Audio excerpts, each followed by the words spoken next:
Sure. So I have set of slides. I have a presentation based on both one of my recently published articles and then some new things that I'm working on with similar data.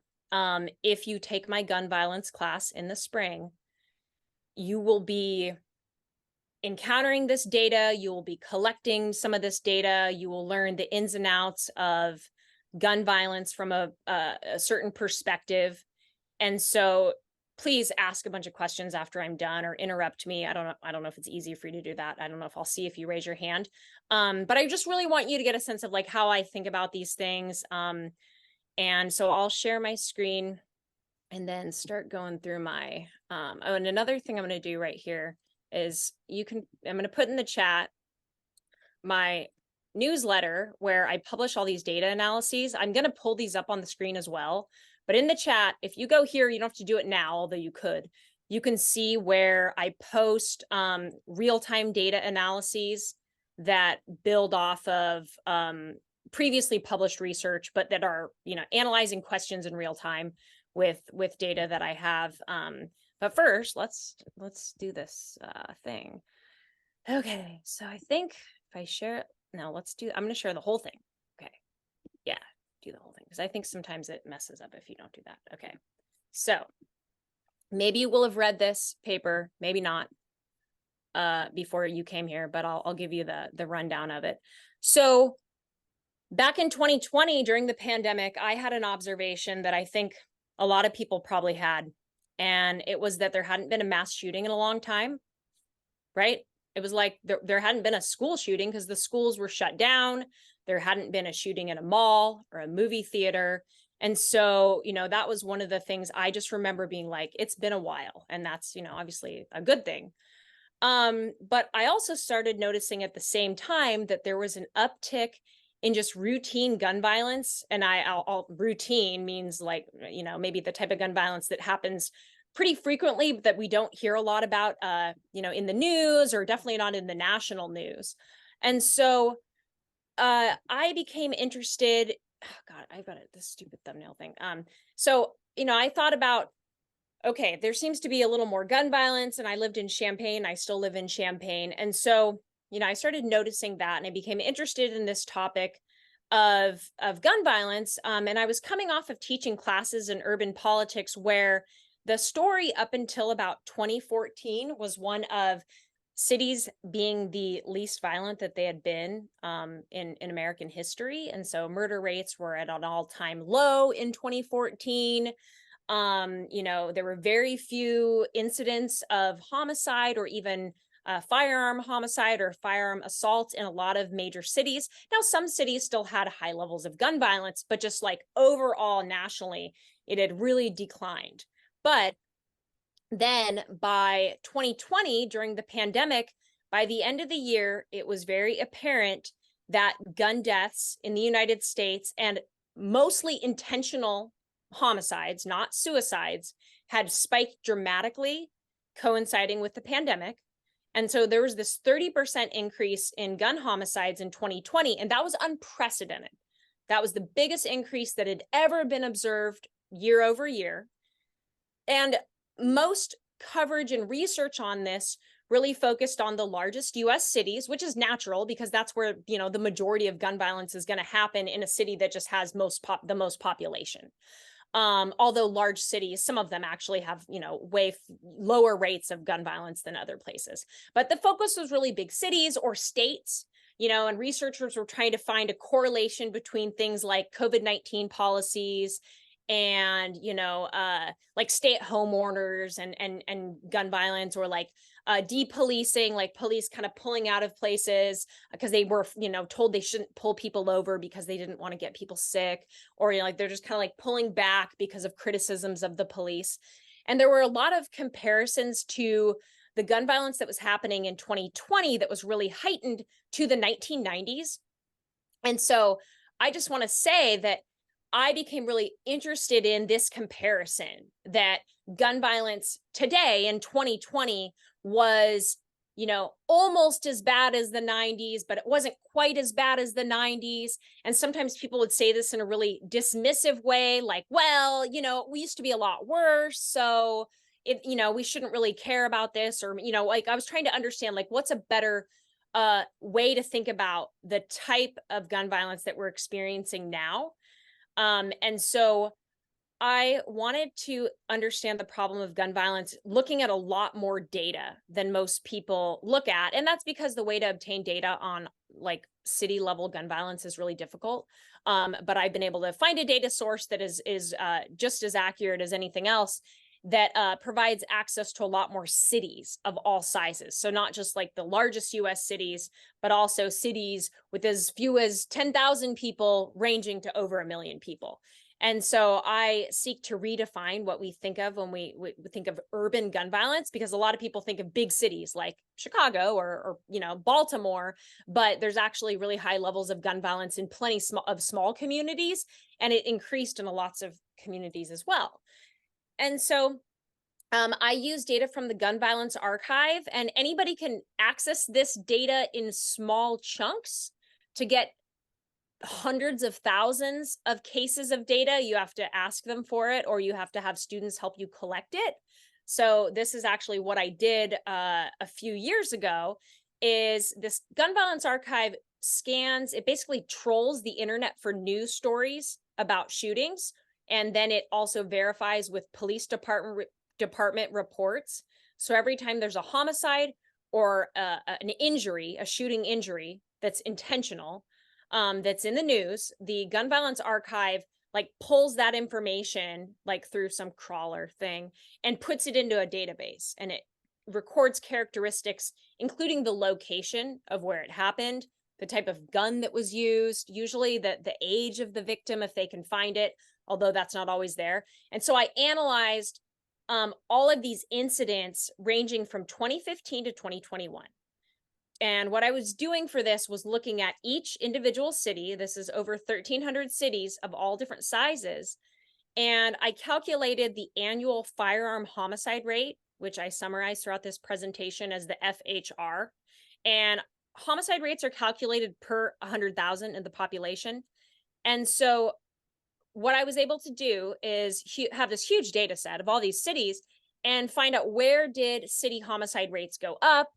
And then what's the variation in these homicide rates just relative to each other across different city sizes. And so this might end up being a little clunky, but I think I can make it work. And so an example of, oh, here we go. One of the things that I found is here is a chart that shows the firearm homicide rate by the size of the city, and it shows changes over time. And so there was a 30% increase from 2019 to 2020 in the homicide rate overall nationally.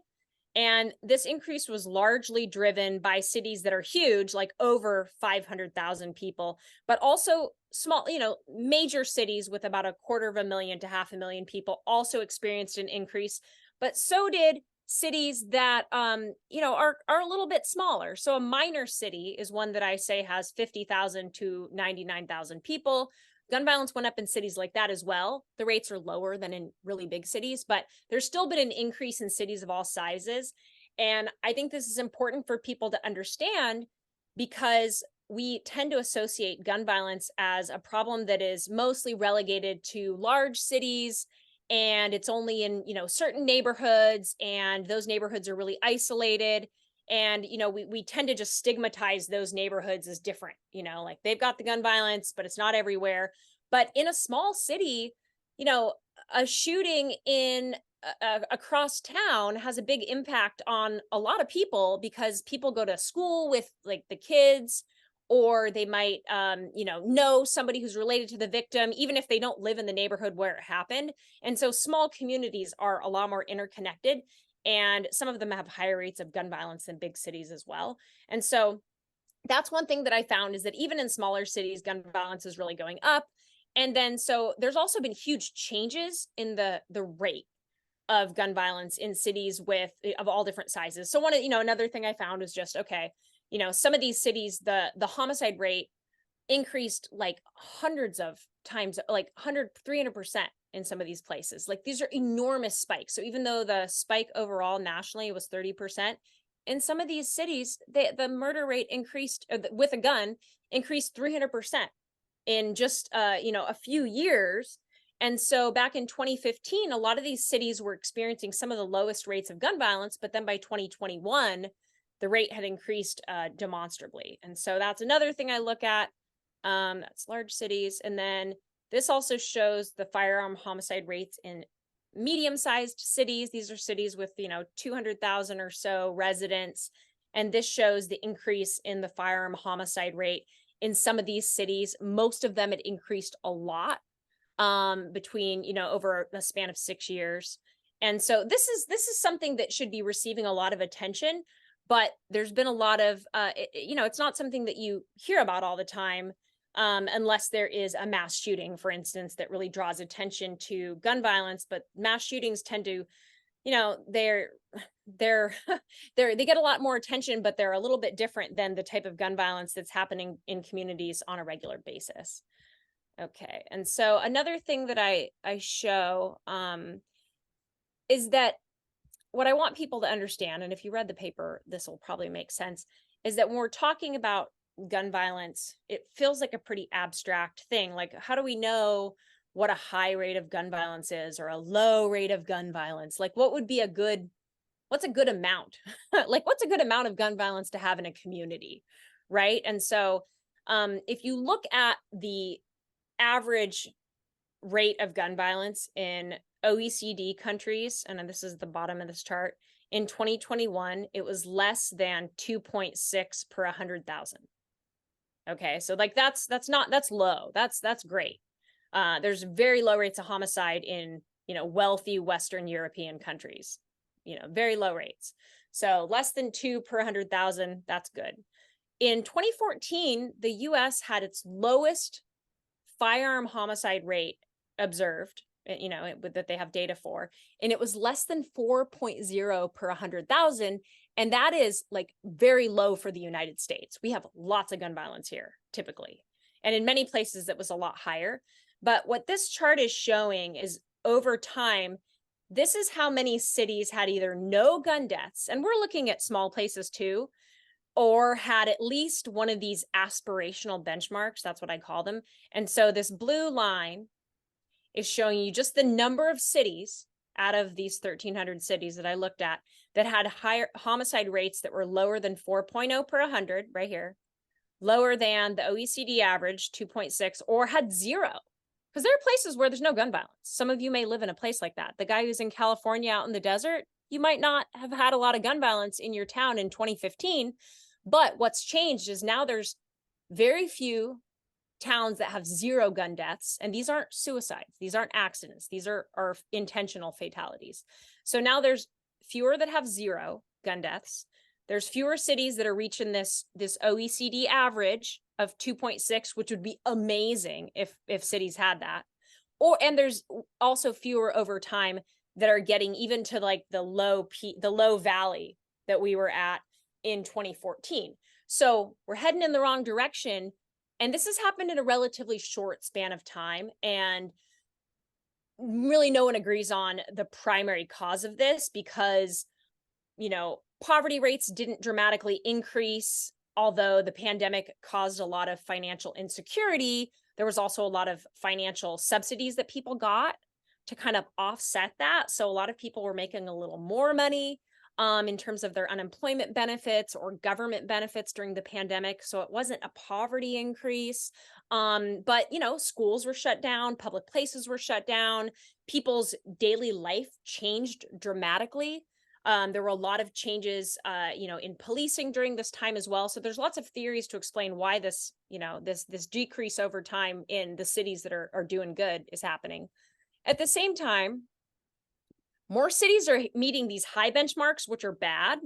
And so when you hear people talking about the 80s and 90s being years when there was a lot of gun violence and years that we don't want to return to, what they're referring to is just the huge gun violence, or not just gun violence, just really high homicide rates in the 80s and 90s, over 90% of homicides are committed with a gun today. Back then it was maybe 80%.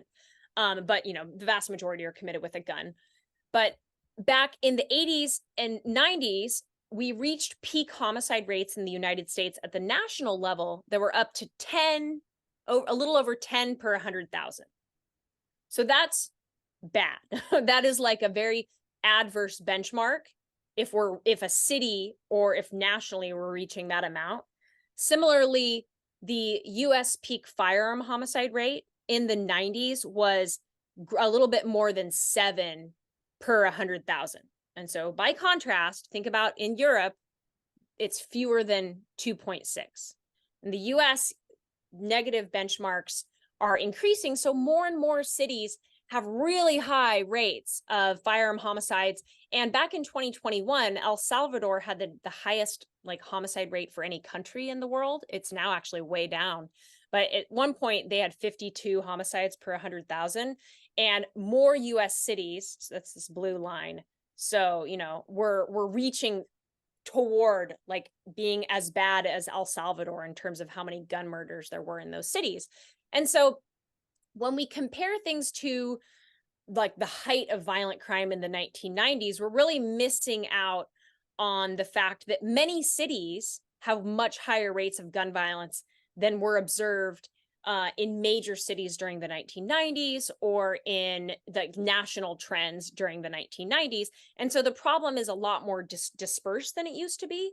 You know, we just have more places where gun violence is affecting communities there where it used to be a lot lower. This trend has, you know, happened really quickly. Like we were doing great back in 2014 in a lot of places, or doing a lot, you know, good for the United States. And so it's really perplexing that this has happened in such a short amount of time. And so with this data, I've been doing some other things to just continue to update the research. And so I can show, you can see here, this is not data that I've collected, but this is state level estimates of household firearm ownership. And this is an interesting one because you can see here the states that are dark have, this is how many, the percentage of households that report they had a gun. This is a few years old. So we know that millions of people have become first-time gun owners since 2020. I think it's at least 5 million new gun owners since then. It's been a few million every year. And a lot of new gun owners are Black women and Black men. And so a lot of people are saying they need a gun for protection rather than for hunting. And that's actually like one of the largest growing demographics that's been buying firearms is actually Black women. And so, you know, this map is a little bit outdated. I think that the gun ownership rates are going to be higher. But one thing that I want to point out here is that when you're just looking at the states, you can see the states with really high rates, right? These purple ones. And then the states with really low rates or lower rates of gun ownership are yellow colored here, you know, and I mean, overall, there's just generally nationally very high rates of gun ownership, except in Hawaii, where it's very hard to obtain a firearm and they have really strict gun laws. And it's an island, so you're able to enforce that. But just seeing that, I think that's interesting compared to this map. Oh, I get this one. Let's see. Uh-oh. There we go. Okay. Now, nonetheless, even though you have all these states, let's say with really high gun ownership rates, and then some states with lower gun ownership rates, even in states with really low rates of gun ownership, relatively speaking, there can be numerous cities that meet these adverse benchmarks for having like a high firearm homicide rate that's over 10 per 100,000, which is, again, like that's similar to the rates that we observed in the 1980s in the US. So this being like a peak homicide rate amount, this graph is showing how many cities are in each state that just have really high rates of gun violence based on this adverse benchmark of 10.2 per 100,000. And so in rural states, some of these, there may not be any cities that have that. It doesn't mean they have no cities, but Boise, Idaho does not have any cities where the gun violence or the homicide rate is more than 10.2 per 100,000. California is a state with lower gun ownership than other states, but it still has 15 cities with gun violence rates that are reaching this adverse benchmark. And so this this shows us that it's very widespread. It's not just a couple, and we definitely see trends in the South. In the South, there's more cities that have peak rates of violence.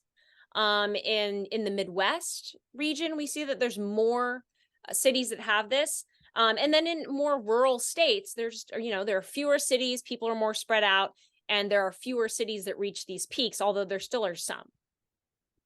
And then after this, so let me see, how do I get it? Oh, there you go. Okay, let's skip that one. Okay. And then another thing I wanted to point out with this data is that one thing, this is showing the firearm homicide rate change from 2015 to 2021. And in almost every state, except I guess Wyoming, where they had a negative change. So this is showing, if you're a darker red state, this is how much the homicide rate increased over this 6-year period. And I show this because almost every state had an increase in the homicide rate by a huge percentage.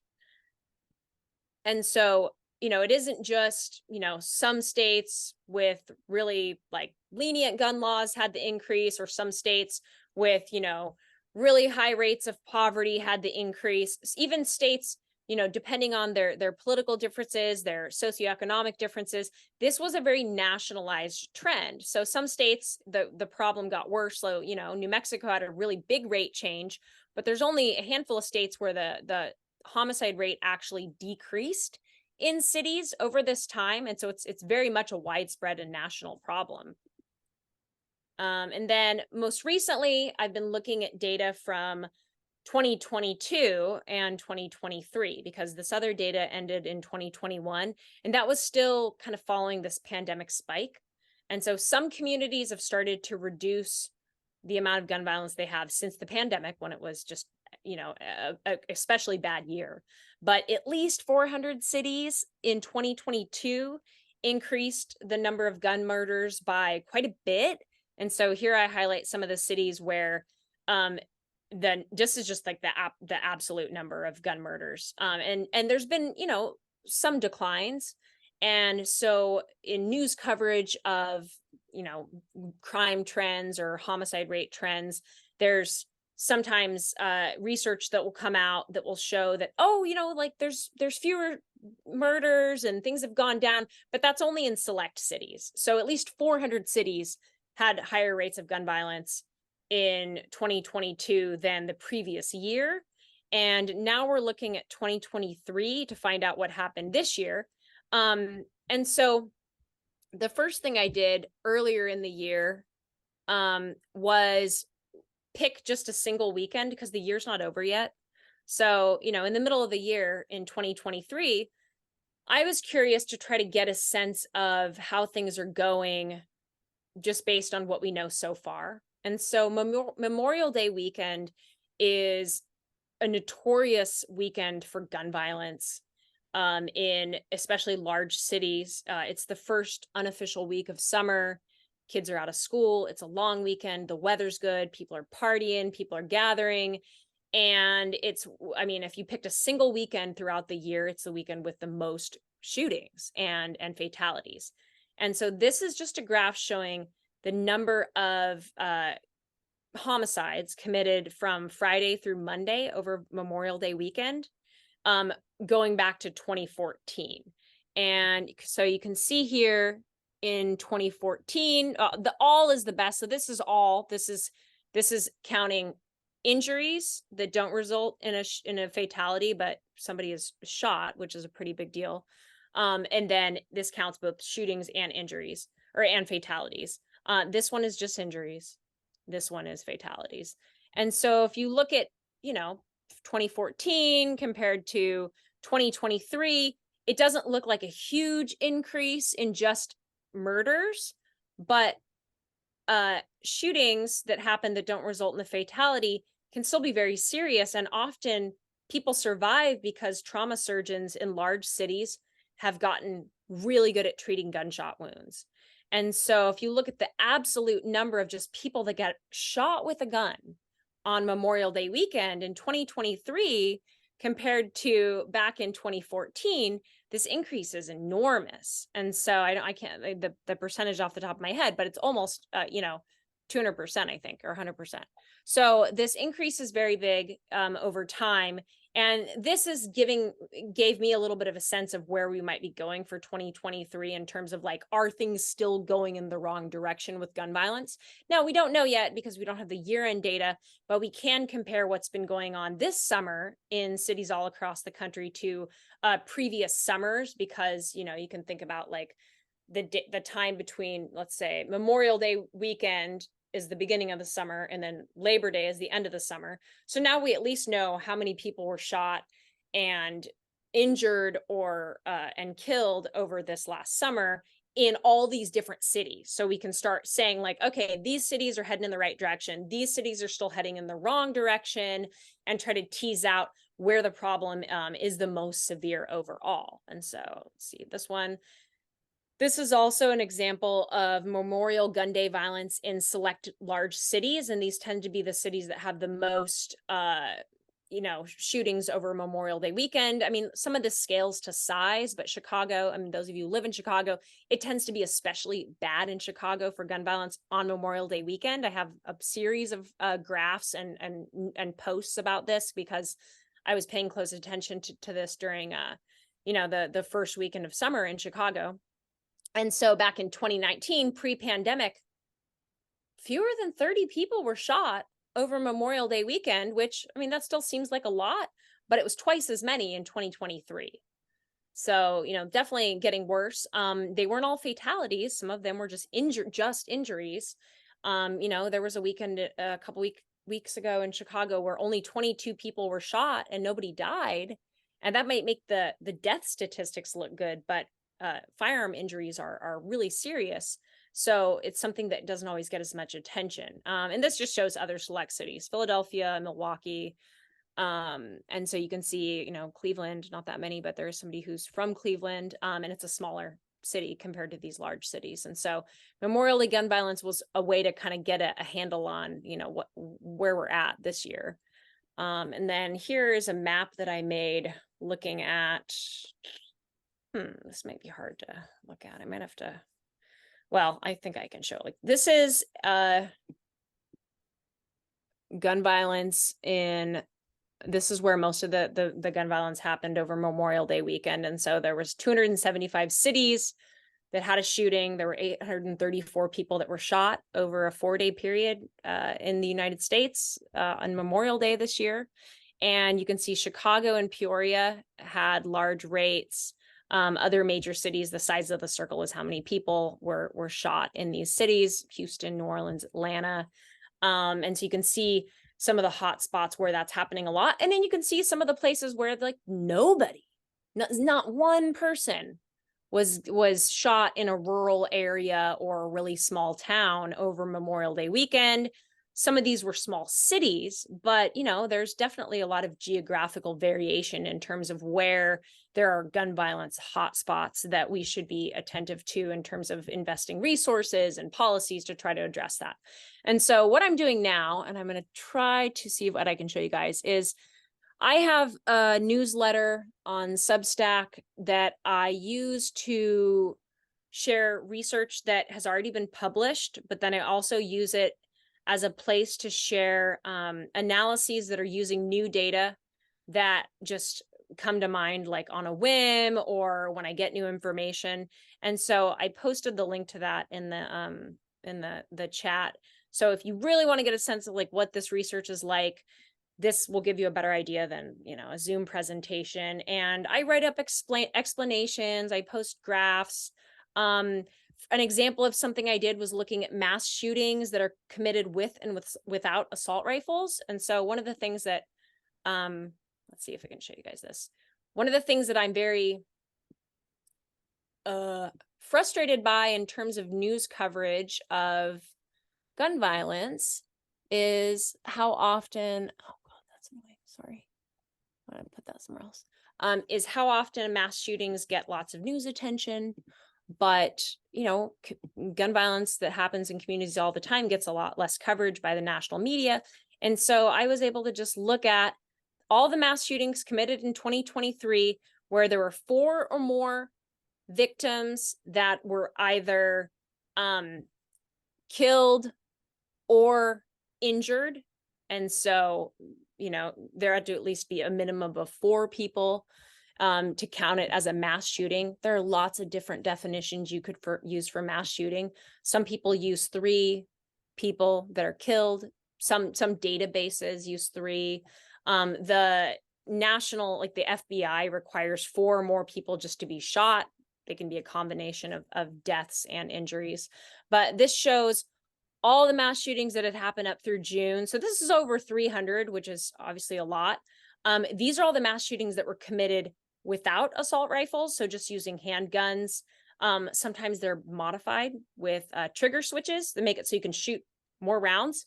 But the vast majority of mass shootings that occur are committed without assault rifles. However, when mass shootings occur with assault rifles, the fatality counts are way higher. And that, is pretty obvious that that would be the case, but that's what we're able to find with data. And so if you look at, this is just the mass shootings with assault rifles in 2023, back in June. There's been more since then.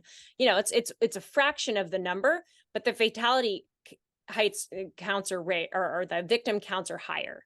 So you get darker colors here. You're way more likely to have more than 5 victims when people are using assault rifles. But look at all these mass shootings that have occurred not using assault rifles. And so we're thinking about, like, what would be the best way to save lives with like a gun control policy? Banning assault rifles would reduce how many people got killed during a mass shooting, but then there would still be all these mass shootings that happen, using handguns. And we're going to see this play out in Illinois now that you can't purchase an assault rifle, although you can still have them. And so that's one thing that I like to do with data, is just kind of show some different trends. Another thing that I recently did, this is, I guess, there's 2. So I looked, whoops. Sorry about that. Here it is. Okay. One on Chicago. Hopefully you guys can still see this. So for those of you who live in Chicago, this is just using Memorial Day weekend because it's kind of easy for me to just pick like a couple of days. So, historically, and those of you who are familiar with Chicago understand that there are certain neighborhoods that have, even when like violence was really low around the city, have had the most problems with being vulnerable to gun violence. Oak Park, the South Side, the West Side. And so you can see this map of 2015, and this is the locations of actual shootings that occurred on Memorial Day. The red stars, and I created all these using the data that I have, and just using a simple like data wrapper website that lets you create nice visualizations. And so I have the addresses for these shootings, and I make the red ones where there's a homicide. The orange one is where there's an injury, someone just shot and injured. And you can see here, okay, here's 2014. There's not as many, there's a handful of shootings, and they're clustering kind of here and here. And then here's 2019, they're still kind of clustering around here and here. There's not that many deaths, right? That's like only a couple. That's 2019. And then here's 2023. This is all the shootings in Chicago in 2023. And they're still clustered in the places that have historically had quite a bit of gun violence, throughout the year, throughout Memorial Day weekend. But there's way more, like 5 times as many shootings. And it's in places where it never used to reach, like extend towards. So near Wrigley Field, near Navy Pier, up north, and so near the University of Chicago. And so we're seeing that as violence has increased in big cities, it's becoming more dispersed. It's starting to spill out into other places, and it's, we should care about it when it's concentrated in lower income, disadvantaged neighborhoods, because this is people's daily reality. But a lot of times that gets really ignored until the violence starts spilling out into like the tourist district or like the business district. And that's a big oversight on the part of people who, are in charge of making sure cities are safe. And then the last thing I'll show, which was the thing I most recently made, was based on I'm not sure, how closely people follow random political news, but the mayor of Dallas, Eric Johnson, who has been a Democrat for his entire term in office, he's also a Black man. He recently joined the Republican Party, like last week. He decided he was quitting the Democratic Party because Democrats are doing a bad job in running their cities. And he said he's doing a good job and that he should just identify as a Republican for the rest of his term. And Mayor Eric Johnson claimed in his announcement that he was becoming a Republican, that Dallas was one of the safest cities of all major US cities, and that people in public opinion polls reported it as feeling like one of the safest major US cities, and that he had reduced crime, or that, under his time as mayor, major crime in all 10 categories or in 10 categories had been reduced for the last 2 years. And so he is really proud of his success. And then he criticized mayors of cities that were Democrats, saying, you're doing a bad job. Your cities are violent. Your cities are crime infested. And, we need more Republican mayors, is basically what he said. And so I thought, okay, well, that's interesting. Let's find out how Democrat run versus Republican run large cities with over 400,000 residents or 380,000 residents. So like the 57 largest US cities. Let's see how they compare to each other just based on if they have a Democratic versus a Republican mayor. And I did look at Dallas closely as well. And so this is way too long for me to describe everything I did in this post, but just at the very basic level, I just looked at the summer of 2023 and I just compared the murder rate with a gun, the homicide rate, firearm homicide rate, in cities with Democratic mayors versus cities with Republican mayors among large US cities. And I was actually kind of surprised that we have as many large cities with Republican mayors as we do. There's actually 13 large US cities that presently have a Republican mayor, if you count Eric Johnson, who just switched over. And then there's 41 cities that have Democratic mayors. And for the most part, cities don't switch mayors like partisanship very often. Occasionally they do, but usually a city that has a Democratic mayor has, decades and decades of having Democratic mayors. Cities with Republican mayors are more likely to switch back and forth. There are just not that many cities with Republican mayors.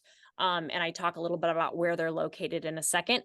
But I was surprised because, some of the cities with Democratic mayors are in states with pretty low rates of gun violence, or are running cities with pretty low rates of gun violence. But cities like Chicago, Philadelphia, Baltimore really bring the homicide rates up.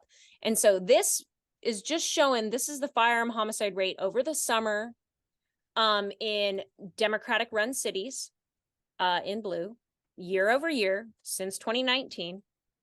And then the red bar shows you the firearm homicide rate in these 13 or 16 Republican run cities plus cities run by independents, which is just 3 cities.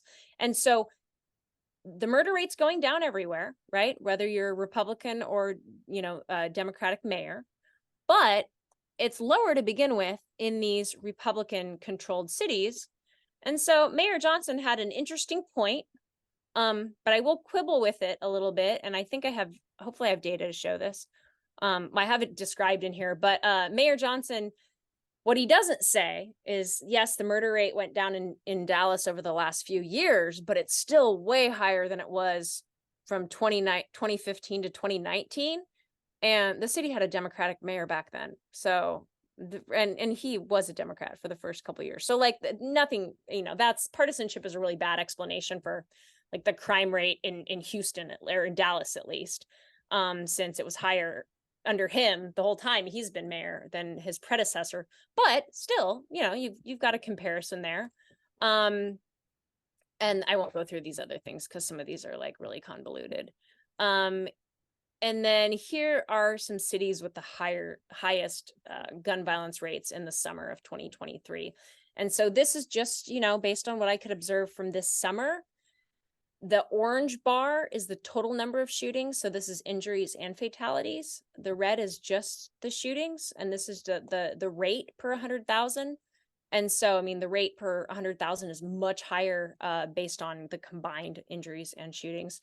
And so, yeah, Milwaukee is the worst on this list.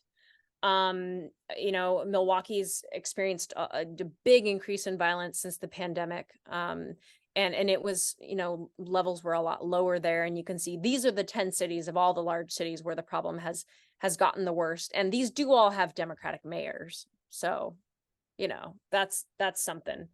And so, yeah, I'm gonna finish up with just a little last kind of takeaway point that I want people to get from this thing, because I think that's how you're supposed to end a presentation. Okay, so I think if you pay attention to any media or politicians, that you'll start to notice that research and reporting on everything, but especially gun violence, is very politicized, and it's also very polarizing.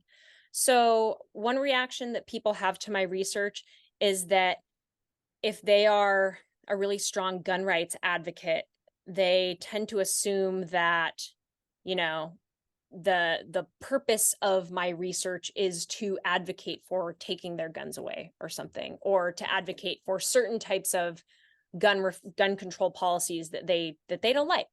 That's not really what any of my data analyses are showing. There could be some implications based on my analyses that have to do with policies that could, affect the problem. But what I'm really trying to do is correct some of the false narratives that are out there about where gun violence is a problem and where it's increasing and where it's decreasing, because a lot of people just aren't, able to find this kind of data, especially for so many cities. Another thing that I think is important for people to understand is that depending on the cities that we analyze based on the available data, we're going to get really different answers.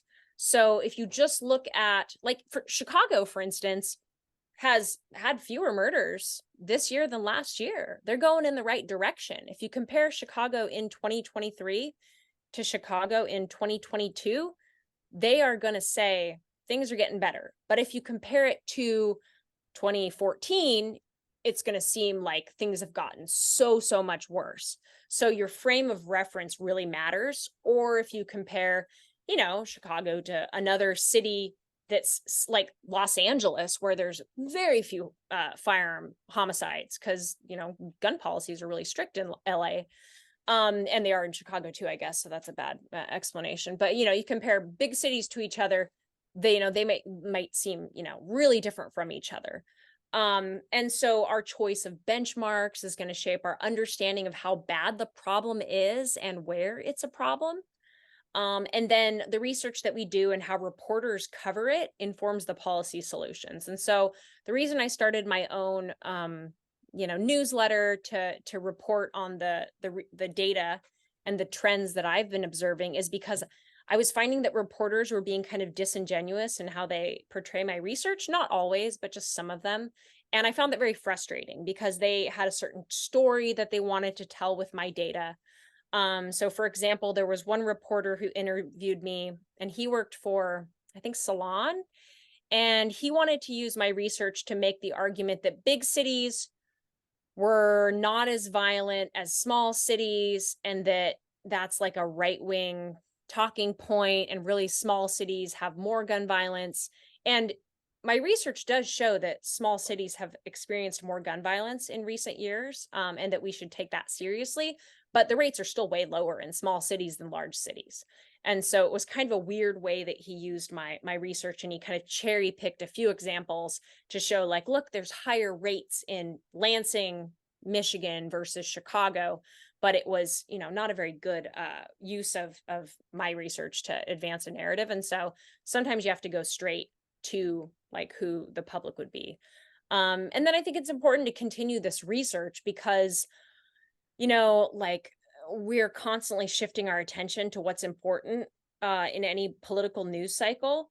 And as much as I think we should caution against moral panic, we shouldn't be like, oh, we need to just moral panic about, gun violence and everything like that. I actually think this is one of the most serious and pressing issues that communities are facing. And it's something that we can get a handle on. And I mean, I'll say in my community, gun violence really spiked in 2021. I think there were 17 homicides in Champaign-Urbana, and this is a tiny city. And this year there's only been a handful. And so we're definitely moving in the right direction, but it would be really alarming if we just got used to a new normal where there's just, a murder every few days in a smaller city. And then if we just continue to get used to the normalcy of regular shootings in large cities as well, which they don't even, warrant like a newspaper article a lot of the times. And so, yeah, this is what we'll do a lot of in my class. I'll stop sharing now. I don't know how to stop